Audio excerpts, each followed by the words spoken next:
প্রদীপ তোর কেমন যেন অস্বস্তি বোধ করতে লাগলো।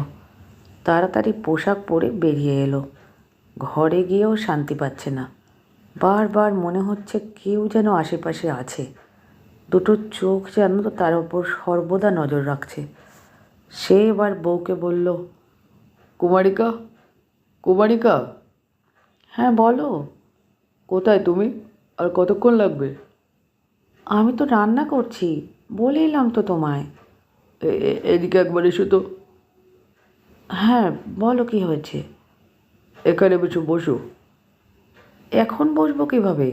রান্না চাপিয়ে এসেছি তো। আরে রান্না করতে হবে না, একটু আমার কাছে এসো তো।